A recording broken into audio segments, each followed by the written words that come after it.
Good morning, Spiritual Life Center. Welcome to the SLC Sunday Experience. Happy fall. We have Denise with us today, and all of you. Let's stand and we're going to sing our welcome song. All right, let's get ready. Your soul is welcome this morning. I'm in the right place at the right time. I am just where I'm meant to be. I'm in the right place at the right time. I am just where I'm meant to be. I'm in the right place at the right time. I am just where I'm meant to be. I'm in the right place at the right time. I am just where I'm meant to be. Oh, my soul is welcome here. Oh, my soul is welcome here. I am getting the message loud and clear. My soul is welcome here. All right, you're welcome. How do you feel? I'm in the right place at the right time. I am just where I'm meant to be. I'm in the right place at the right time. I am just where I'm meant to be. Oh, my soul is welcome here. Oh, my soul is welcome here. I am getting the message loud and clear. My soul is welcome here. Oh, my soul is welcome here. Oh, my soul is welcome here. I am getting the message loud and clear. My soul is welcome here. I am getting the message loud and clear. My soul is welcome here. My soul is welcome here. My soul is welcome here. My soul is welcome here. My soul is welcome here. My soul is welcome here. My soul is welcome here. My soul is welcome here. My soul is welcome. I am getting a message loud and clear. My soul is welcome here.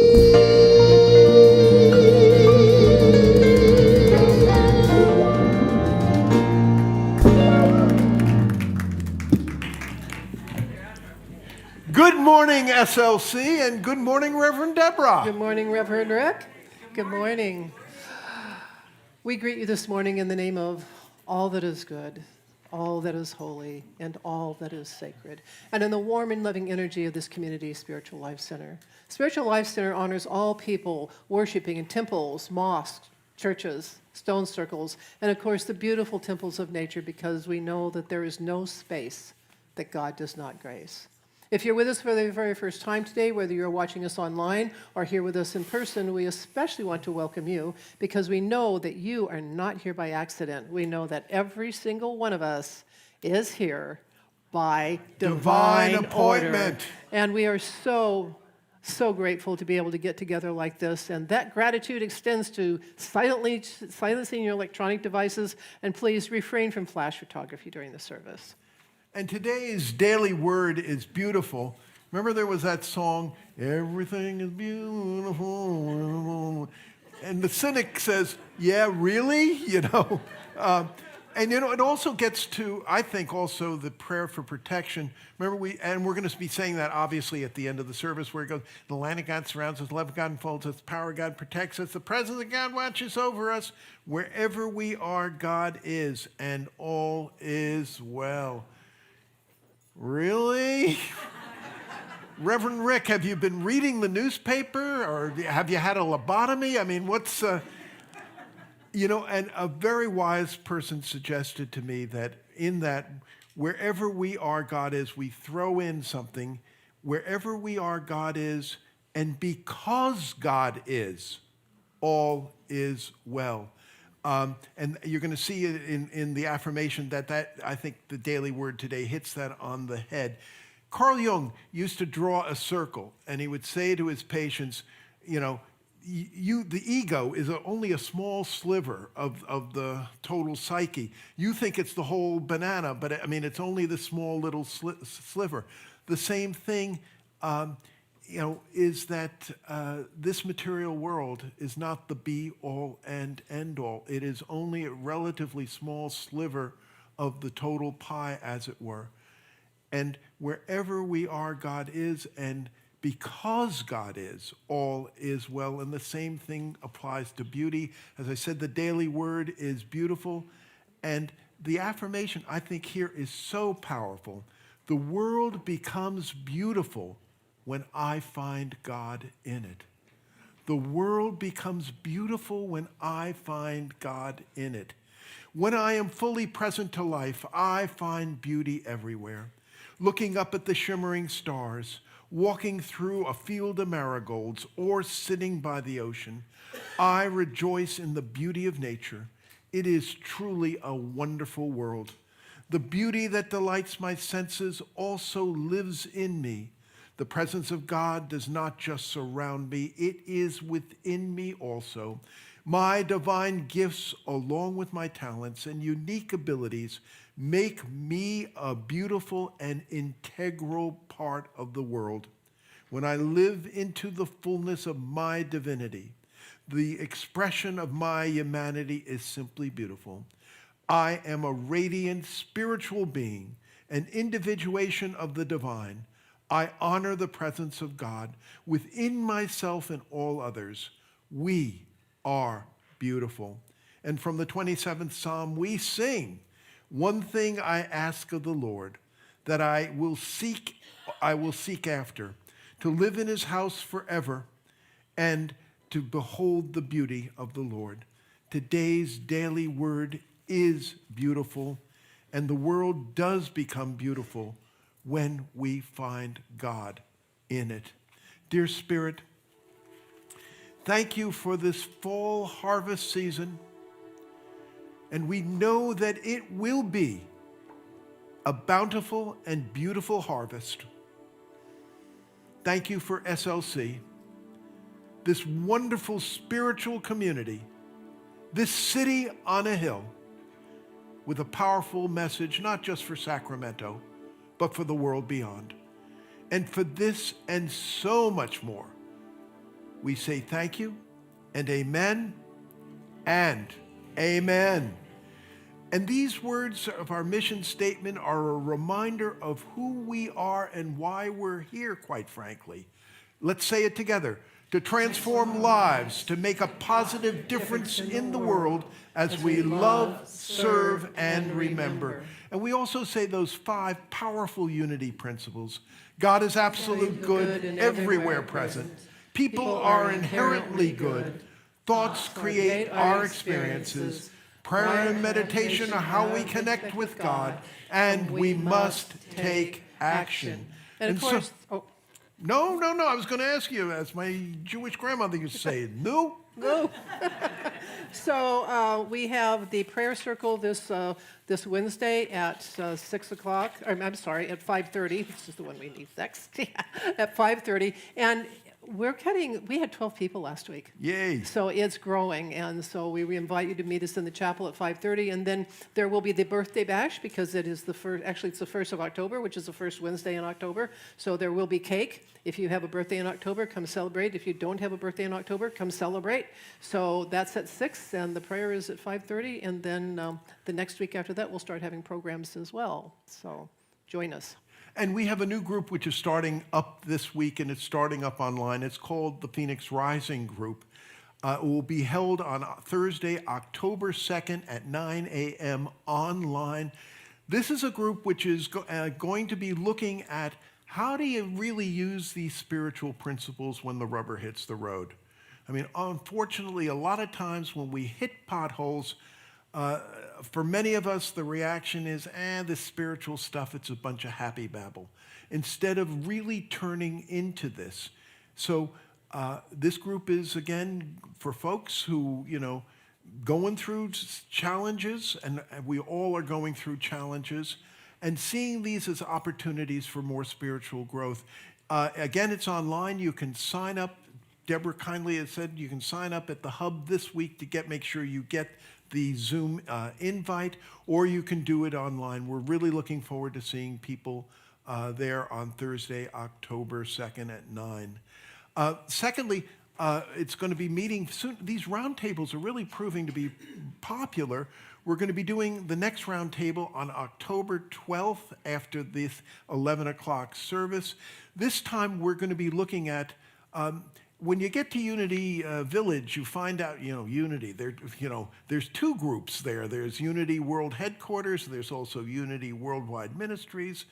And there's now talk, and actually is going to be a vote on November 5th, for these two groups to merge into one, believe it or not, Unity.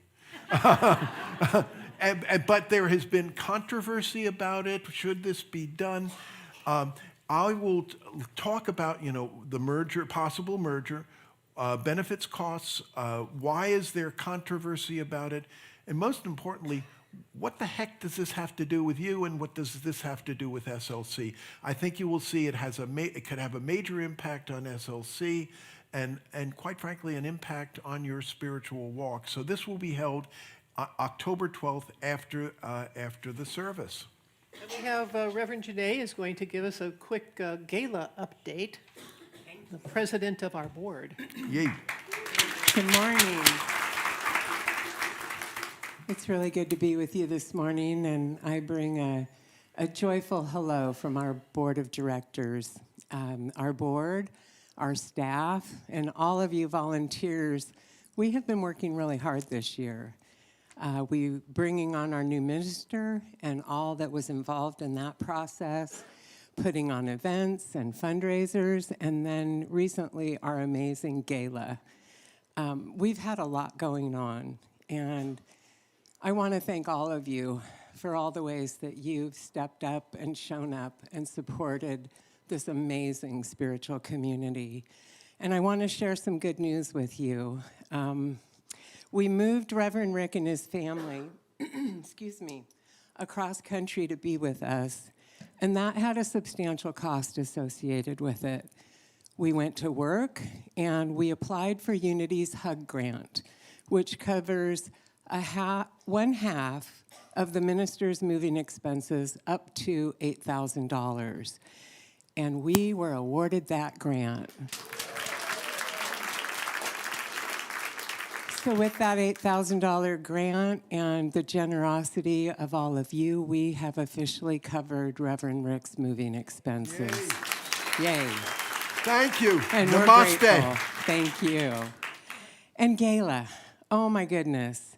Between the ticket sales and the live auction and the silent auction and fund admission, we netted $36,000 for gala. Yeah. And that was actually $10,000 over what we had projected for gala, so thank you. And I want to mention with that Paula has finalized the gala recording, and that link is going to go out in your newsletter this week, so keep an eye out for that. Reverend Rick mentioned that the analogy of the rocket ship, and our priority for stage one is to create a stable foundation that we can lift off from. And we're not quite there yet, but we are well on our way. And I think we can all feel this energy that's building and continuing to build, and it's your love and gratitude that keeps that going. So I just a huge thank you to Unity Worldwide Ministries, to all of you, and thank you, God, for Spiritual Life Center. Thank you. Thank you. Thank you.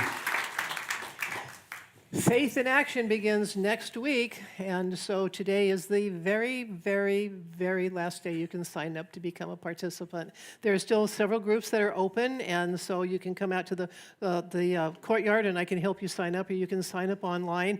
We're really looking forward to this year. I have had a couple people say, I started the book, and it's kind of science-y.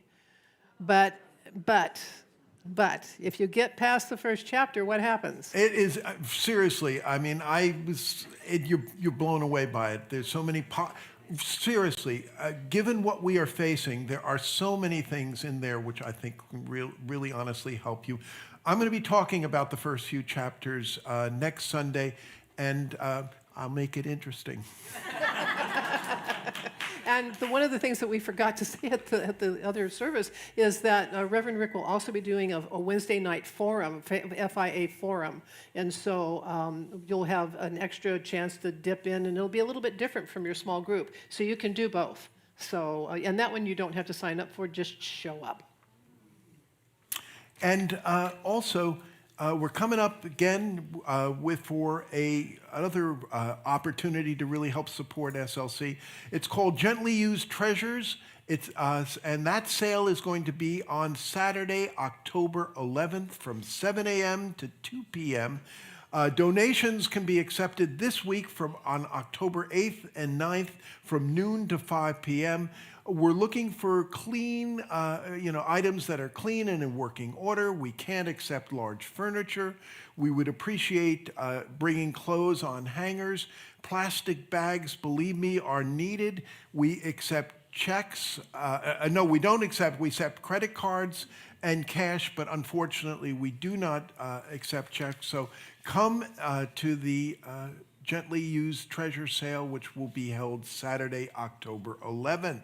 And our annual blessing of the animals is this coming Saturday. Normally we talk about it a little bit sooner, but we've been busy this year, in case you hadn't noticed. So for those of you who are familiar with it, this is a wonderful event, and we have a video by Reverend Donna Abadoni who explains it.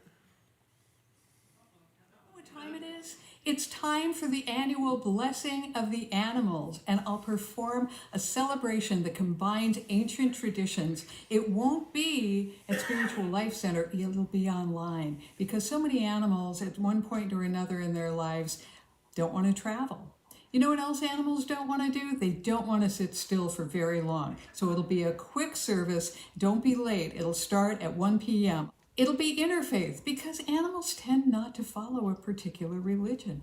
It'll be all those things. Interfaith, on time, short, and on Zoom. We'll do a group prayer, and then I'll do individual blessings of the animals who come to visit on Zoom that day. 1 p.m. on Zoom, the blessing of the animals. See you there. It's always such a wonderful event. And remember, there are many things that foster transformation here at Spiritual Life Center. And of course, prayer is the most important thing that we do. And our chaplains are here to pray with you in times of challenge and in times of celebration. So if you just want to sit and have a quiet moment, you can go find a chaplain. They wear the white stoles. They're easy to find out in the courtyard, and spend a little bit of time with them. And, you can also check out our weekly small groups and other offerings. Go to the bulletin board, go talk with the ladies at the hub, and you can find anything else about going on at SLC at our website. And we do get some comments, and we're trying to keep the announcements as short as possible. But there are many, many churches where if you looked at their calendar, there's something Sunday and a little something on Wednesday. We are so fortunate. There is something going on at SLC almost every day of the week, which can truly help you with your spiritual walk. And one of the reasons we come here is for connection. And so let's take a moment to greet each other in a way that we feel comfortable doing so.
a time in my life I thought I had to do it all by myself.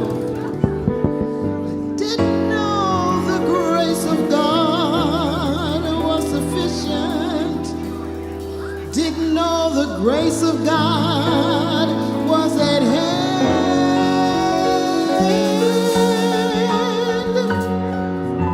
But now I can say, if you are discouraged, struggling just to make it another day, you gotta let it go. Let it all go. But you have to say, I release and I let go. I let the Spirit run my life, and my heart is open wide. Yes, I'm only here for God. No more struggle, no more strife. With my faith, I see the light. I am free in the Spirit. Yes, I'm only here for God. I release and I let go. I let the Spirit run my life, and my heart is open wide. Yes, I'm only here for God. No more struggle, no more strife. With my faith, I see the light. I am free in the Spirit. Yes, I'm only here for God. I release and I let go. I let the Spirit run my life, and my heart is open wide. Yes, I'm only here for God. No more struggle, no more strife. With my faith, I see the light. I am free in the Spirit. Yes, I'm only here for God. I am free in the Spirit. Yes, I'm only here for God. I am free in the Spirit. Yes, I'm only here for God.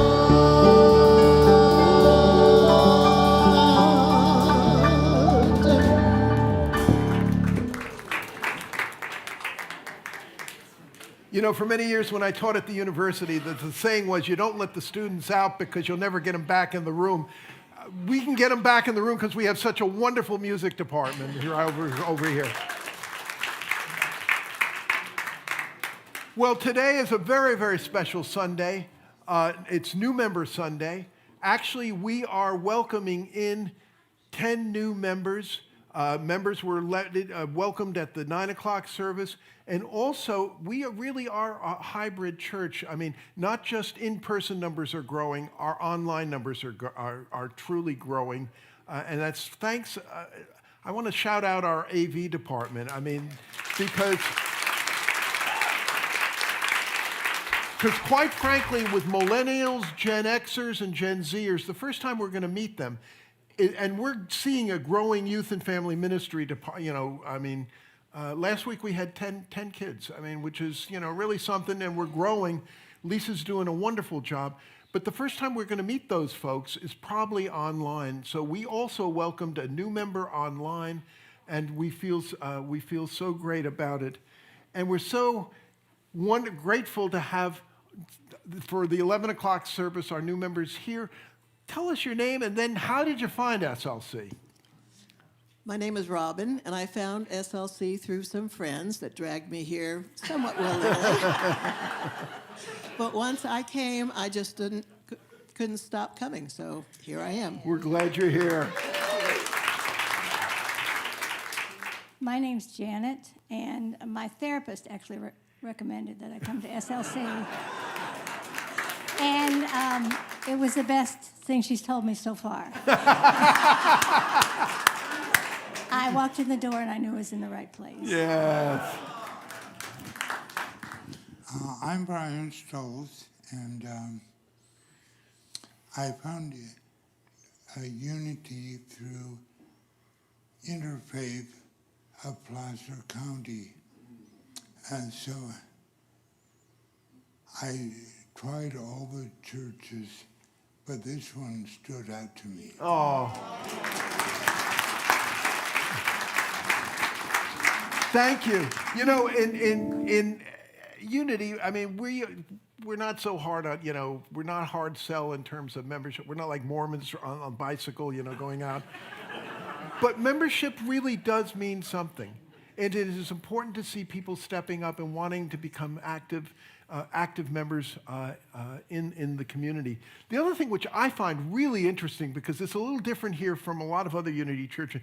Every other Unity church I've been to, the flower they give out is a rose, and you know, with the thorns sticking out on the bottom. We give out sunflowers. We give out sunflowers, and this, I mean, it's spiritually so beautiful. In North America, for Native Americans, the symbol of the sunflower has often represented the harvest, bounty, and connection with the earth. In Christianity, traditionally, the sunflower has represented God's love, faithfulness, and the pursuit of spiritual light.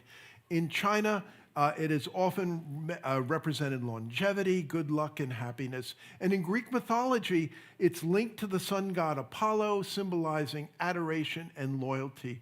What we truly get from the sunflower, I think, are, you know, three key principles: light and positivity, that they grow tall and they seek the light, they seek out the light, just as we spiritual seekers seek out the light. They're resilient and strength, they are tall and, as it were, walk tall, and they can take heart. You know, remember the old Timex ads? You know, John Cameron Swayze would throw a Timex off the Empire State Building, and then he'd run down to the bottom, and he'd put the microphone, you know, it takes a licking but keeps on ticking. The sunflower is very similar to that. And lastly, the faith and devotion, the unwavering focus on the sun mirrors our spiritual devotion. And we are so fortunate to have new members. They will be getting a sunflower, a wonderful note, and also on the sunflower is a little badge which has our logo. And remember, a key thing of that: one God, many paths. One God, many, many different paths. Let's say a blessing to our new members. We love you. We bless you. We appreciate you. And we behold God's love as you. And so we do. Thank you. There we go. And just as good as a bicycle. Yes.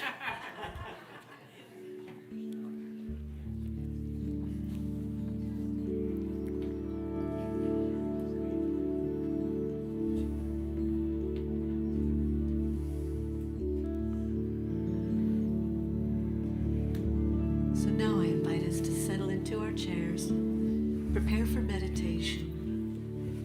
Take a nice deep breath. Drop into that beautiful heart space. And let's begin by speaking our vision statement together. Spiritual Life Center is a loving, vibrant family that welcomes home all people and accepts everyone, no exceptions, weaving ancient spiritual traditions with emerging wisdom. We cultivate a spiritual deepening with the divine, each other, and our planet. And one of those ways to develop that spiritual deepening is to acknowledge and embrace the power of forgiveness. So we're going to sing this beautiful chant.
As we move into our time of meditation, let's breathe together.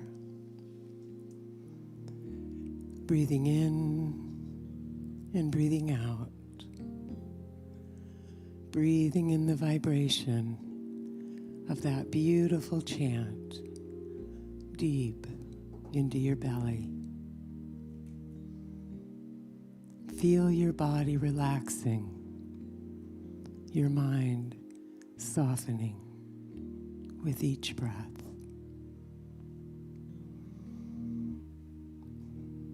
I forgive you. I forgive them. I forgive me. I surrender, and I let it go into peace. Peace. That deep peace of your being, those still waters within you, that essence of God that's always here, right here, always available to us. It's quiet, it's subtle, and can feel distant in the presence of fear or anger or resentment, but it's always here.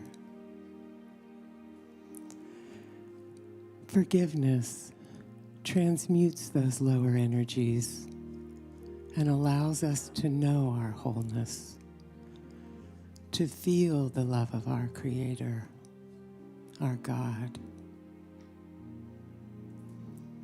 Alexander Pope said that to err is human, to forgive, divine. Simple words of wisdom. To err is our humanness, our unconscious. And it's in our awakening that we are fully able to embody our divinity in our humanness. It's our expanded consciousness that knows the truth of who we are, who we all are, even if we've forgotten, even if they've forgotten. Our divinity remembers who we are and who they are. And we are awakening. We're awakening in this very moment. It's why we come together like this, to remember, to practice the presence, practice keeping our attention on God, the God within us, the God within us all. Presence meeting presence, God meeting God. Bring your attention to your heart space and take a big, deep breath into your heart and rest here for a moment.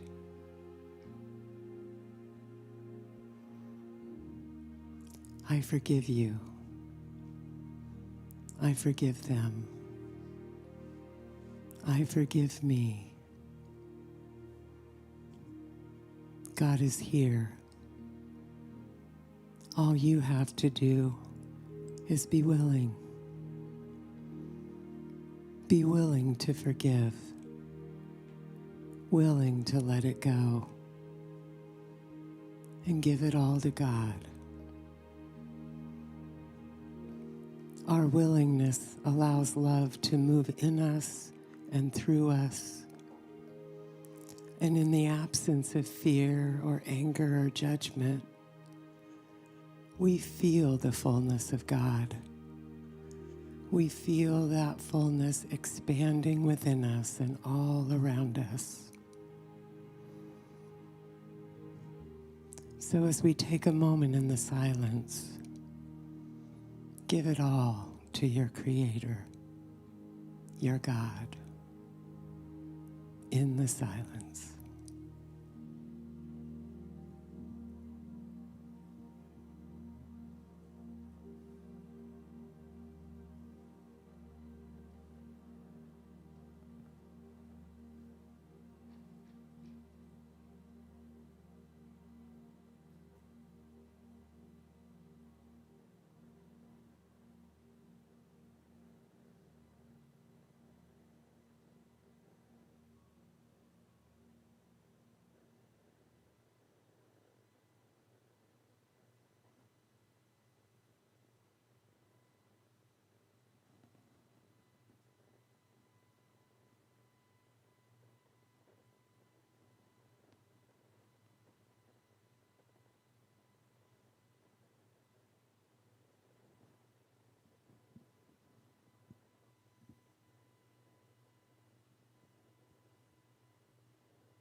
I forgive it all. I know the love of my being, and I live my life in peace. You are all so beautiful. Thank you, God. Thank you, God. And so it is. Amen.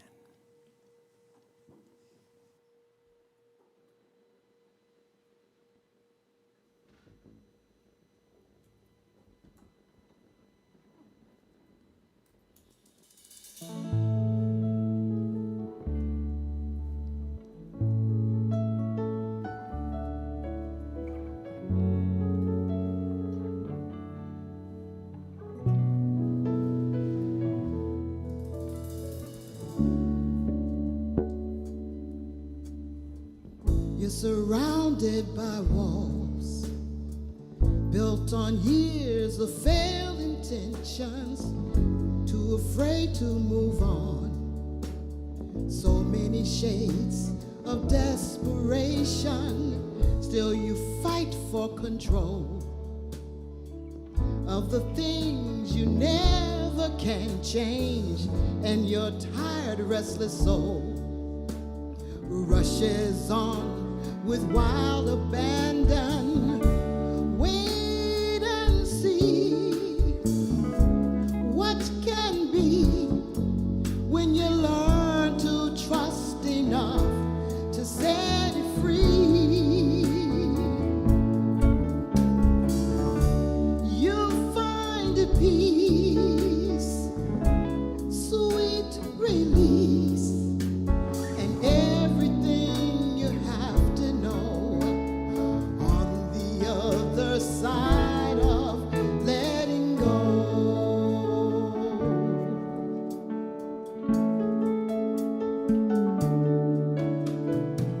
Holding on to the past, can't let go of fading memories, and the tighter you hold, the more the days slip through your fingers. Wait and see what can be when you learn to trust enough to set it free. You'll find peace, sweet release, when everything you have to know is on the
let it go. Let it go.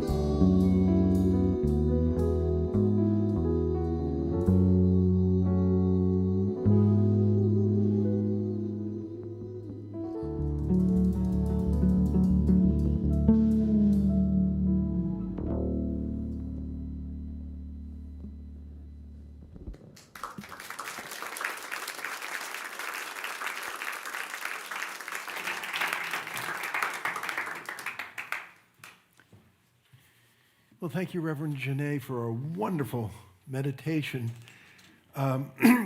Last Christmas, I was given a baseball cap, and on the cap, it says, minister warning. You're coming up to a minister, and what you say or do might wind up in a sermon. So Denise came up to me. We were talking in between the services, and she said, well, you know, this is the first time I've been on there without any backup singers or anything else. Like, hasn't she done a wonderful job? We're so...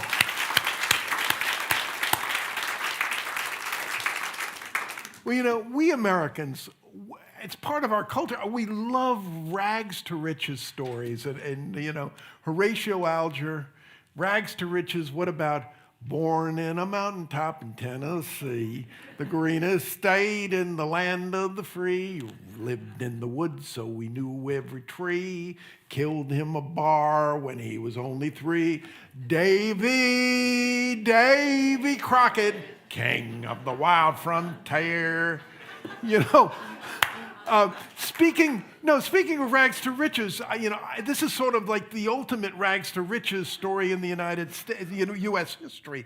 So it's Jeopardy, and it's the final round. This happened a few nights ago, and Ken Jennings says, here it is. Karl Marx wrote, "This American president, born in a log cabin, was a true son of the working class." Good luck, contestants. Da da da da da da da da bump da da da da da dum. Contestant number 3. Let's see what. Hello, Mom. No, that's not the answer. Sorry about that. Oh, you lost $2,000. Bye-bye. 2. Oh, no. Hello, Shake, Rattle, and Roll Club in Hartford, Connecticut. No, again, that was how much you lose? $1,000. Okay. Comes down to contestant over here. What's your answer? And she gives the answer, Andrew Jackson. No, of course. Who was born in the log cabin? The answer correct. Who was Abraham Lincoln? Sort of the ultimate rags to riches story. What about rags to riches? What about the American corporation founded in a grungy garage, went on to be a technological giant and a killer, a real blizzard on Wall Street? And of course, rags to riches, singer-songwriter, a complete unknown, just like a rolling stone, wanders down into Greenwich Village and hey, Mr. Tambourine Man's himself up to a Nobel Prize. I mean, we love these rags to riches stories, and I think in a way, Reverend Mary Manon Morrissey is sort of like these rags to riches. We've been going through and looking at her wonderful book, Building Your Field of Dreams. A teenager, she gets pregnant, forced into a shotgun wedding. She's a teenage mom, and against all odds, becomes an ordained minister. She has this vision of the Living Enrichment Center, but she doesn't have 2 nickels to rub together. Starts it out in a sleazy movie theater, but then she gets in. Remember, we talked about this last week, about the principle of a wonderful upward spiral. How things start happening beyond your wildest dreams, and you start moving up. My first minister, a unity minister, Helise Green, used to have us do an affirmation. We are in the upward flow, a progressive flow of spirit. The mark of success is upon us. And you can see those things starting to happen. It was interesting. I just learned this week that one of my good buddies from seminary, Reverend Mike, I never knew this.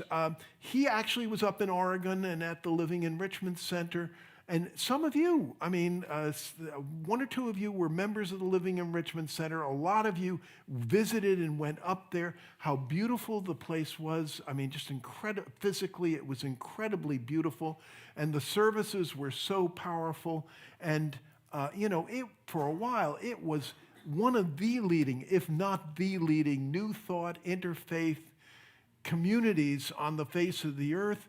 And flowing from it were pioneering a lot of other places around the world. As a matter of fact, SLC could be considered one of them. We had a deep connection to this because our founding ministers, Reverend Michael and Reverend Faith, were lieutenants, as it were, of Reverend Mary Morrissey, came down here, back down to SLC, and out of that came down to Sacramento, and out of that came SLC. So it was on such a positive role, as it were, the bookends there on that zenith, that high point on the mountaintop. But of course, unfortunately, that's not the end of the story. The Living Enrichment Center exists no more. I was thinking of showing pictures, but it really is tragic, and decided not to do it. You see the Living Enrichment Center when it was just owned by the state of Oregon, an abandoned mental health facility, and it's rat-infested. And then you see the beauty of what they created. And then you see that it went through a vicious downward spiral. And the picture of it again, once more, a rat-infested area. It breaks your heart. The unfortunate thing, a lot of times there's a saying in economics that nothing fails like success. Nothing fails like, the money's rolling in, everything's happening. We don't have to put this stuff, putting it out on bids is a waste of time. We have the money to cover it.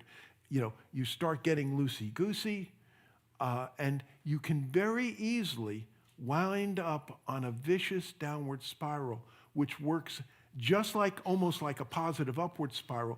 Negative things beyond your wildest dreams start happening. That old saying, remember the old saying? Because of a nail, the horseshoe was lost. Because the horseshoe was lost, the horse was lost. It was the king's horse. The king went down. They lost the battle. They lost the war. The empire was destroyed and is no more. That vicious downward spiral can really happen. So what happened in SLC? Well, first off, Mary remarried. She married a guy named Ed, who essentially became the chief operating officer of the place. But as they were going up, factions started to develop, negative words and backbiting between the factions and all that. Then questions were raised about what Ed was doing.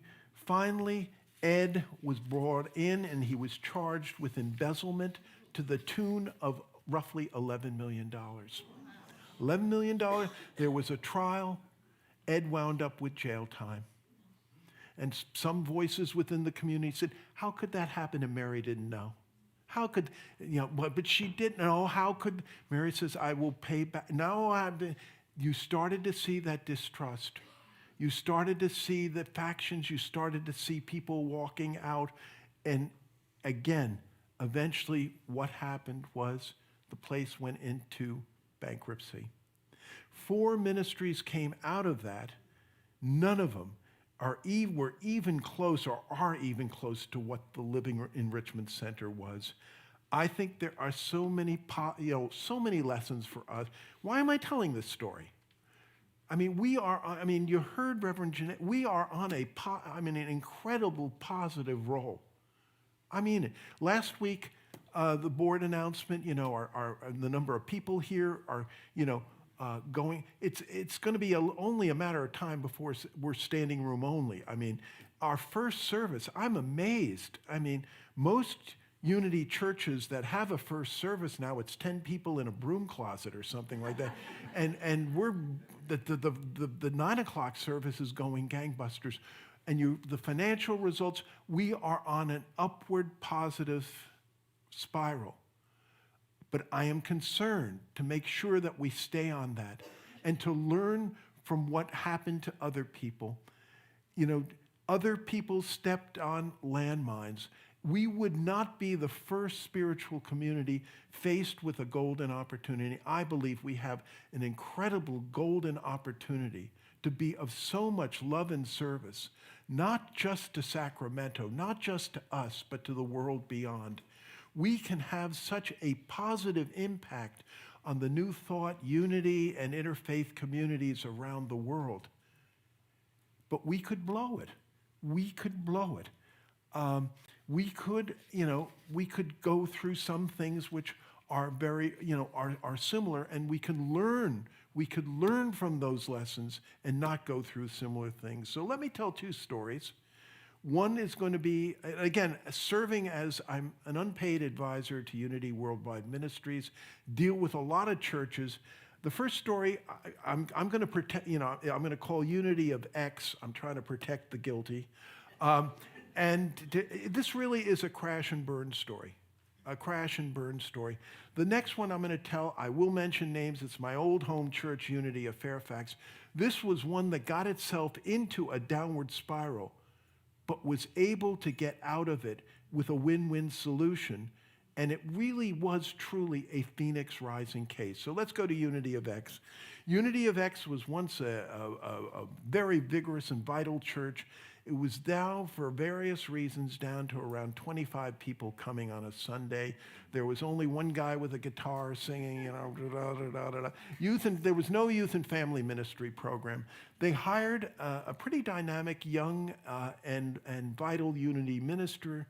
He started working, and he was bringing in more people, particularly Gen Xers and millennials.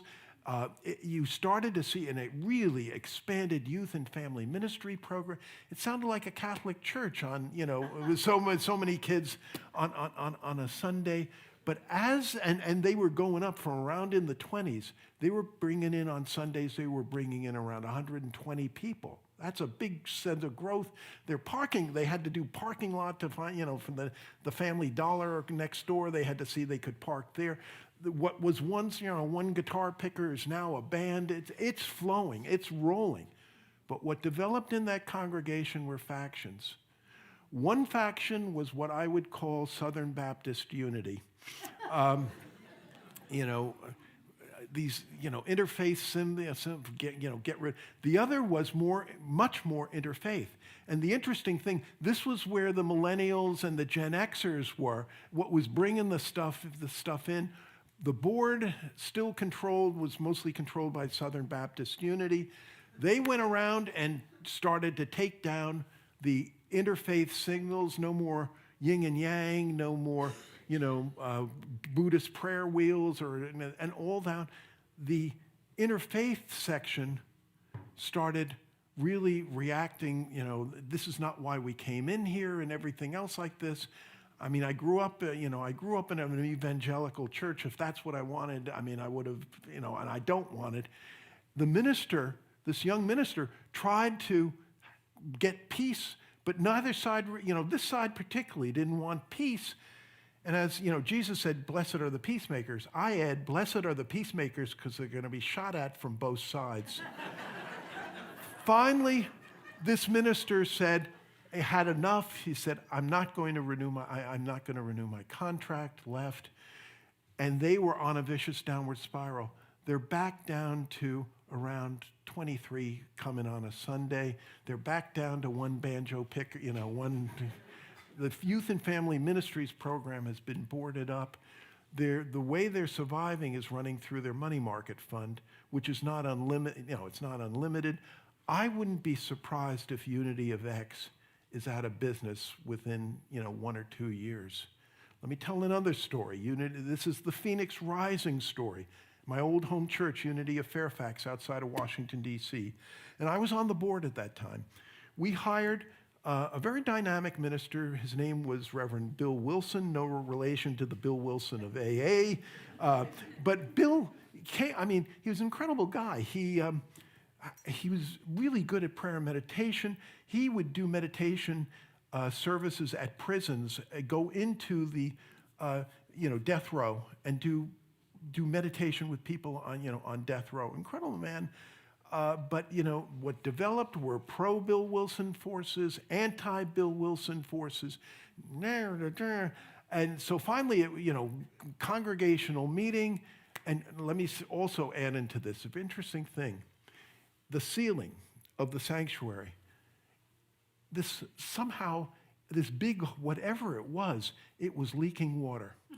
It was leaking a ton of water. So in the middle of our sanctuary, we had to clear out the center, and we had to put a big trash bucket. Just what you want in the middle of a sanctuary. This trash bucket with the rain coming in through. I think really incredible, symbolic and everything. All right, says the president of the congregation. People who are anti-Bill and going to make anti-Bill statements, you line up over here. People are going to make pro-Bill statements, you line up over here. So we're going to take one from one from the other. So that they're pro, con, rah, da, da. Down the center aisle walks, and she's in tears, a YOUer, a teenager from our YOUer, and she wants to speak. And the president of the congregation says, honey, that line if you're pro, this line if you're con. She said, I'm not pro or con anything. I want to speak. And so he keeps calling, blah, blah, blah. Finally, from the floor, let her speak, let her speak. They gave her the microphone, and she is in tears. And she says, if we can't live by these spiritual principles, how can we expect the outside world to live by these spiritual principles? That's all she said. Something shifted. Something shifted. Now, I don't want to say, it was all healed by magic or whatever. But a few days later, one of the most vociferous anti-Bill people was walking through, and I think it was a lobby or someplace, and there's Bill sitting there, and he walks over to Bill, and he said, look, Bill, there's been a lot of bad blood between us and everything, but quite frankly, I just sense that somehow you really rather be doing something else besides this. And Bill looked at him and said, well, that's very perceptive, because quite frankly, I would. And the guy said, well, what's your real heart desire? And Bill says, I really want to found a new church. I really like pioneering churches. And I think there's a golden opportunity. In the county next to Fairfax, a little further west, is called Loudoun County. It was pasture, farmland. But you could start to see it.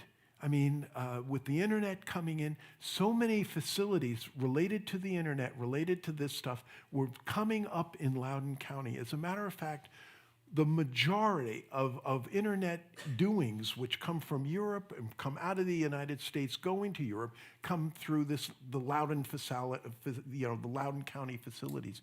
Bill said, I'd like to go to Loudoun County and pioneer a church. And the other guy said, well, this is kind of funny, because I've been thinking that, beyond all this, I've been thinking that we should be pioneering more churches, and all that.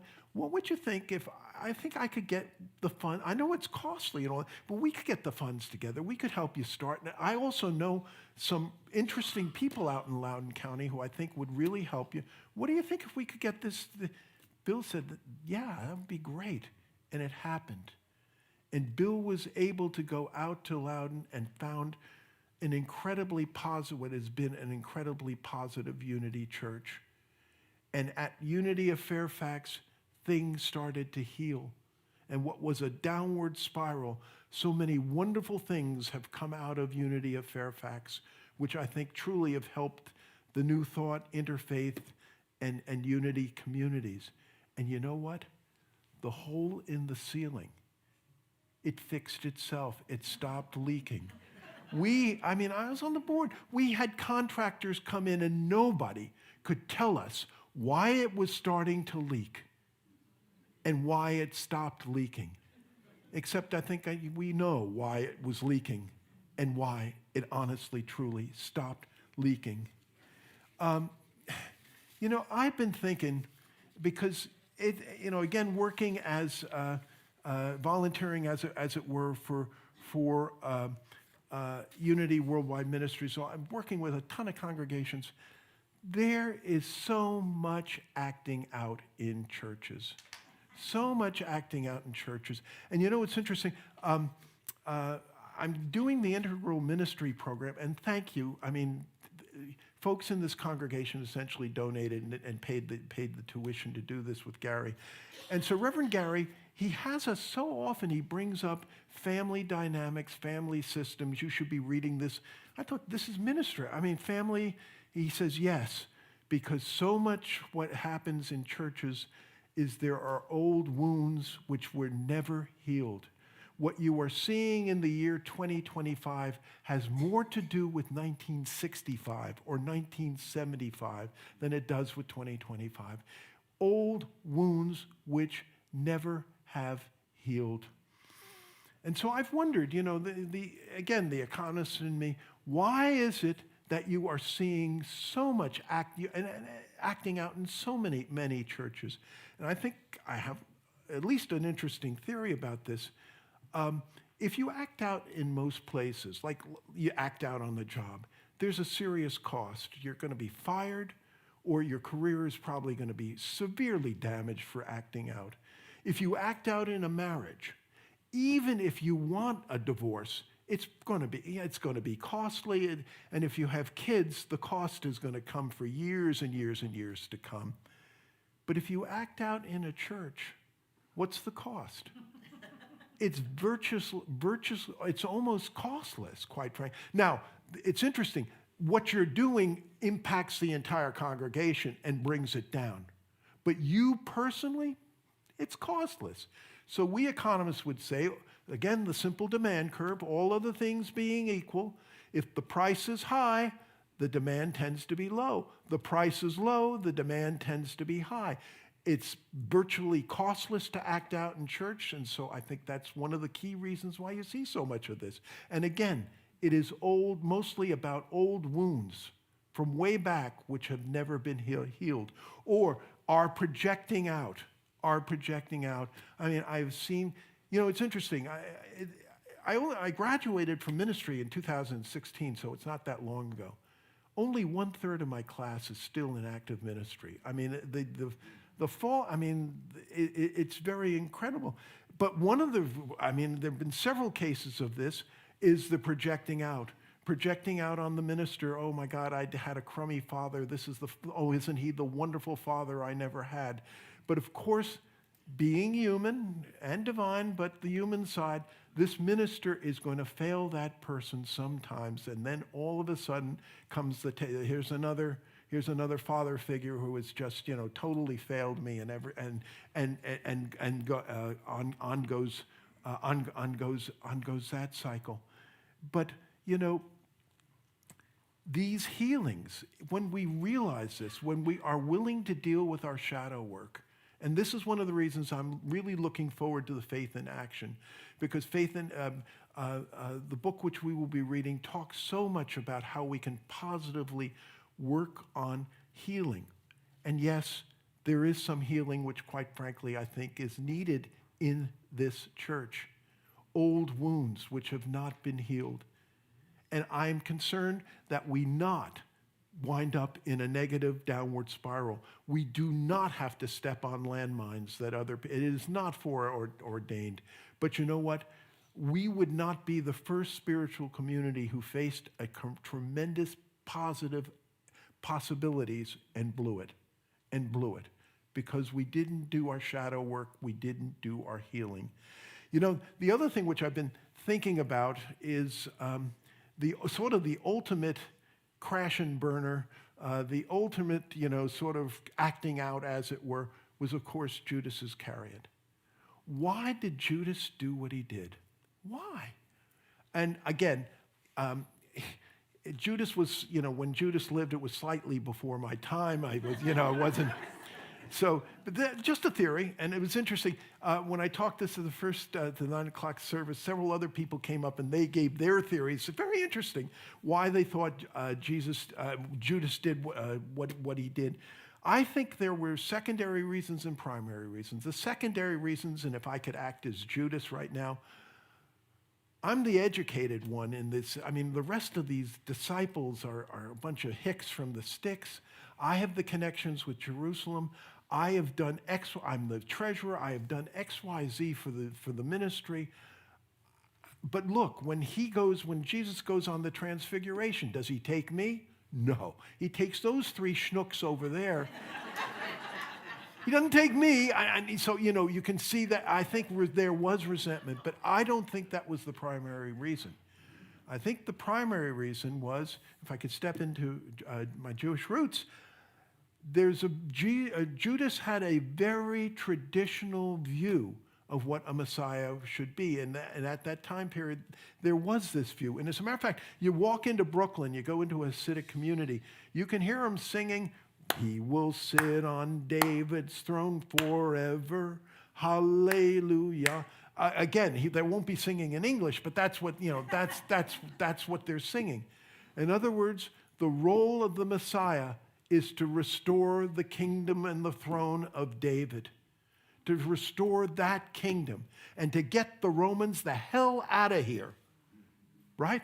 And to form this righteous earthly kingdom. And Jesus, if I could again be Judas, Jesus is not doing that. He has this power, and what does he do? He's wasting his time with centurions talking to the Romans. My God, he's talking to our enemies, the Samaritans. I mean, when is he going to start acting like a Messiah really should be acting? I got a plan. I'm going to do something which forces him to start acting like the Messiah he should be doing. I will force him. He will have to call down Michael and the heavenly host. I'll do it. And so he does it. And unfortunately, tragically, it went very differently from how Judas thought it would go. I think, quite frankly, there is a little bit of Judas, I'll say in me, and I think a little bit of Judas in almost all of us. We think we know how it should be. We know how we think God should go. We know how we think divine order should flow. And if it's not flowing our way, oh my God, are we trying to force a mule down God's throat?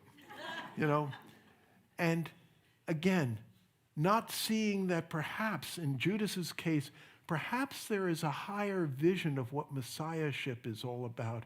We call it the Christ within, but let's not be parochial about it. Buddha nature, Hashem, higher self, higher power. Aldous Huxley called it the perennial philosophy. That there maybe what Jesus was talking about was a higher vision of what that messiahship is all about. Charles Fillmore one time was asked, what's the most powerful line in all the Bible? And Charles Fillmore said it's in Colossians. He didn't even waste time. He just went to it. It's in the first chapter of Colossians. Christ in you, the hope of glory. Christ in you, the hope of glory. And getting that Christ nature to shine to all people and the entire world. When we were in Lynchburg, this is before the call to ministry. The minister there was a wonderful woman by the name of Reverend Nancy Purcell. And she had a bumper sticker, and believe me, in Lynchburg, Jerry Falwell country, to have this bumper sticker on your car was courage. And the bumper sticker read, God bless all people everywhere, and no exceptions, and no exceptions. So quite frankly, I think this truly boils down to a few things. First, the upward spirals, which we often see, like in SLC, ironically can result in conditions which lead to negative spirals. And that negative spiral, I know this is a gross image, but I think it's apt. It's like your toilet bowl. Flushing the toilet, the downward spiral, you can very easily get, and once you're in that flush, it's very hard, as it were, to stop the flush. It's possible, as we saw in Unity of Fairfax, but it's not. But it truly is not easy. Second, that when that sense of trust is lost, it's very hard to restore it. It is very difficult to restore unity, which did not happen at the Living Enrichment Center. Third, why is there so much acting out in churches? I think it's because people, quite frankly, have not dealt with old wounds. They have not done the shadow, they've not done the shadow work, which is possible and which is needed. And fourth, I go back to Judas Iscariot.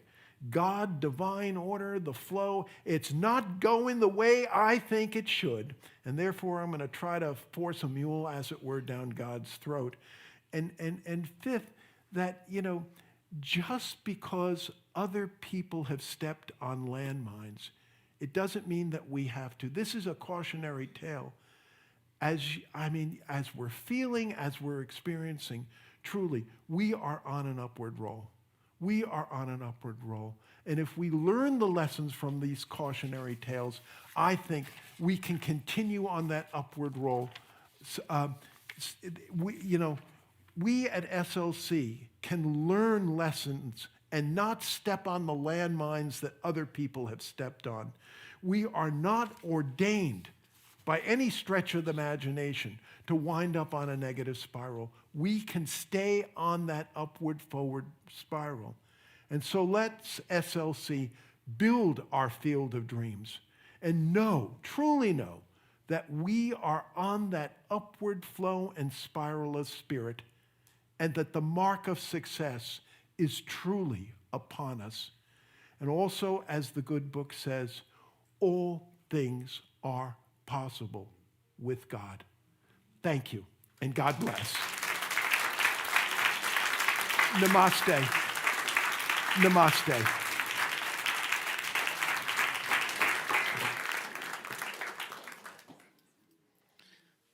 Thank you, Reverend Rick, for the reminder that what goes up might come down. But I think about before the pandemic, there was a lot, there's a lot going on. And then during the pandemic and right after, I don't even know how many Unity churches closed. And I'm sure a lot of other churches closed it too. And the thing is, we're still here. Yeah. We are still here. And so we have it in us to do what we want to do and become the kind of church that we want to become. So, thank you, Rick. Next week, we begin Faith in Action, and the title of the talk is Guided by Our Light, and that is based on the first 2 chapters of the book.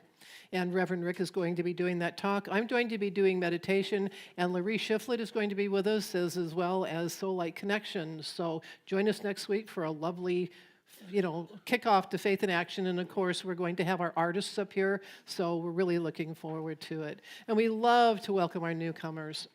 Excuse me. And if you're watching us online, you can go to slcworld.org/connect and fill out the online welcome card, and that will help you keep connected to SLC and know what's going on here. And also, if you're connected in that way, maybe if you're close enough, eventually you'll come visit us in person. That we would absolutely love. And we also love to welcome those who are here in person today. In a moment, I'll ask you to raise your hand. But first, I want you to know that we will be giving you a card, and you can fill out the card, and you can take it out to the welcome table, and there's a small gift and a warm welcome for you. So is there anybody here for the very first time today? Welcome. Oh, my goodness. Oh, my goodness. Like 4, 5. And we bless you, and we appreciate you, and we are always so glad to see new faces. So go out to the welcome table and get your gift. And this is also our opportunity to support Spiritual Life Center. And so we can text SLC Love to 44321, or you can go to slc.org and click on the donate button and make an offering that way. And of course, you can also mail in an offering should you choose to do that. We also ask you to please click like, comment, share, or subscribe. Now, when you click subscribe, you get some benefits, not just that you're going to, you can go straight to our website, our channel, our channel, but also the newest things are right there for you. You don't have to search for them. So that's one of the advantages of subscribing. But we also like that you send this out into the world, because if this world needs this message more than anything, I think, right now. So please do the click, like, comment, or subscribe. And now, let us say our offering blessing together. Divine love as me multiplies all that I am, all that I have, and all that I circulate. Thank you, God.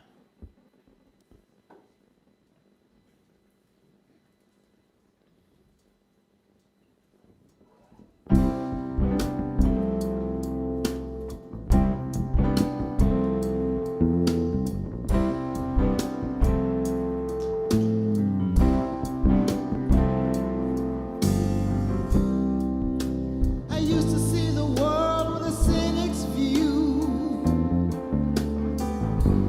I thought the winning game was only relegated to the lucky few. But now I know if you choose, happiness will come to you. So I'm making more room for God. I ran around in circles, so unaware. Caught up in a mindset, struggling just to get my share. Now with eyes wide open, I see abundance everywhere. So I'm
We have so much to be thankful for. Thank you for the prayers in our prayer box. Thank you for the prayers in the heart. May all know that divine touch, that touch of wisdom, of strength, and of joy. And that intuitively we will know how to handle situations which used to baffle us. Thank you for the investment that has been made in this beloved community of time, treasure, and talent. And thank you for SLC, this beautiful city on a hill with a powerful message not just for Sacramento, but for the world beyond. And for this and so much more, we say thank you and amen and amen. And we say that wonderful prayer for protection. The light of God surrounds us. I am the light of God. The love of God enfolds us. I am the love of God. The power of God protects us. I am the power of God. The presence of God watches over us. I am the presence of God. Wherever we are, God is, I am, and all is well. And we sing that wonderful peace song.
Some more wonderful music here, but then come on out to the foyer and out to the gallery and join us for fellowship.